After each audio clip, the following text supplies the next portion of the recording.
Well, hello folks. Welcome back to the channel where it's all about racing.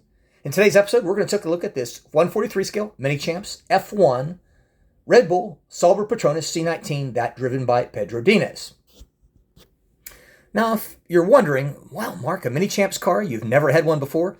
I never did buy one before. This is a first for me.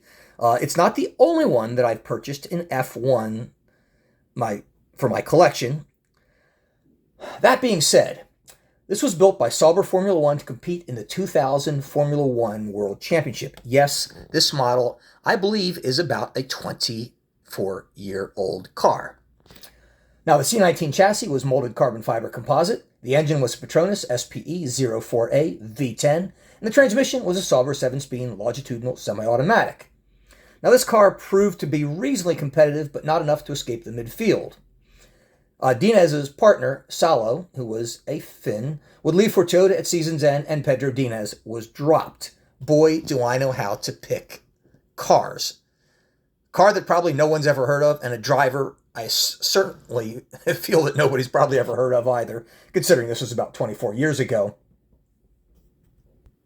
Now, I'm sure many of you probably own Mini Champs. This, as I mentioned, was one of the first for me. This is a die-cast car. It does come on this, I'm going to call it a plastic cardboard hybrid base with an acrylic jewel cover. Now, if you take the jewel cover off of it, this cheesy-ass base, and I'm going to take the car off for just a moment, literally comes off on top of the plastic.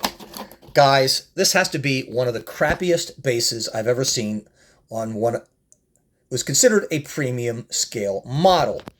The checkerboard finish on it, or the color, just looks awful with the car on top of it.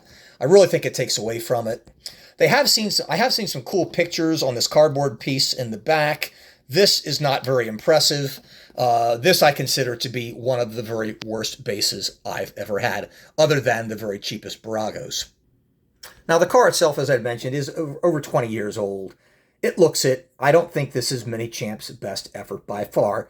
In fact, comparatively to Spark cars that I have from 20-some-odd years ago, the quality is about the same.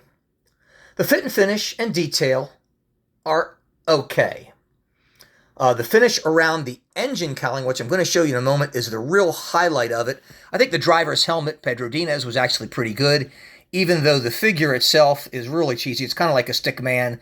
The steering wheel has virtually no details on it. I'm really unimpressed with both the pitot tube and the aerial, as they're thick and almost look Barago-like. The wheels are okay. I'm probably not impressed because it has, rain wheels on. I'd rather have slicks.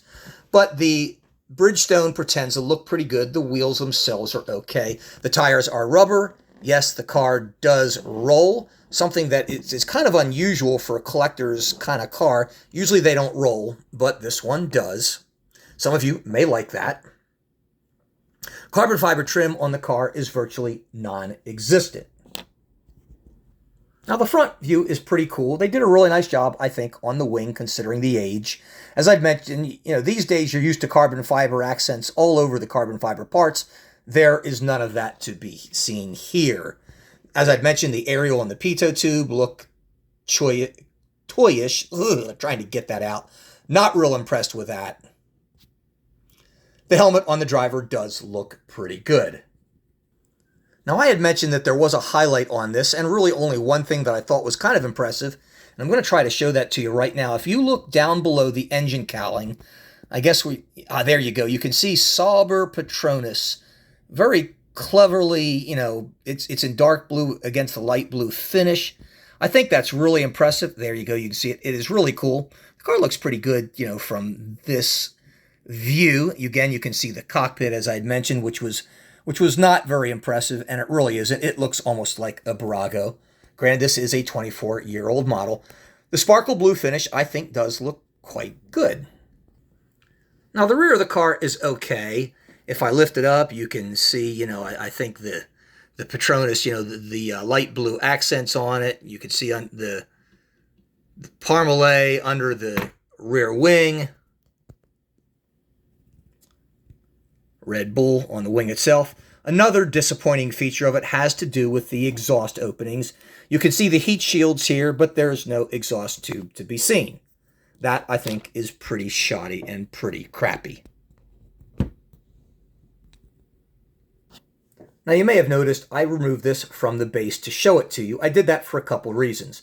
One, there are virtually no fragile parts on it to break. Removing it from the base was pretty easy with a screw. The base itself is so crappy looking and so horrible, I felt that if I had left it on the base for the video, it would really detract from it. I also removed it for a second reason. This is a 24-year-old car. And for those of you that are not big F1 historians, I am certainly not. You know, the package that it came in, we'll show you that there, was really, really small compared to today's standards. And you can see I put that, the Spark model, Mercedes model on top of it. I mean, look how tiny the packaging is. Well, the car itself is quite small. I mean, this is substantially shorter than today's modern day cars, and it really does just kind of look out of place. But then again, that's what it is.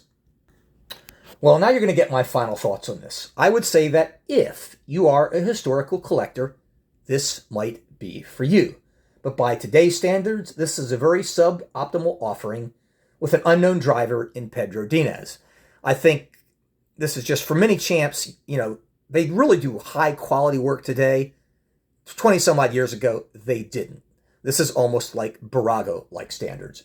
Very disappointing. So that being said, I am very unlikely to ever purchase any further early mini champs models. That's just what it is.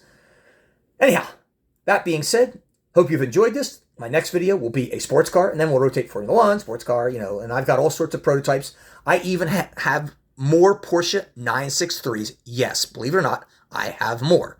So, that being said, take care. See you next time.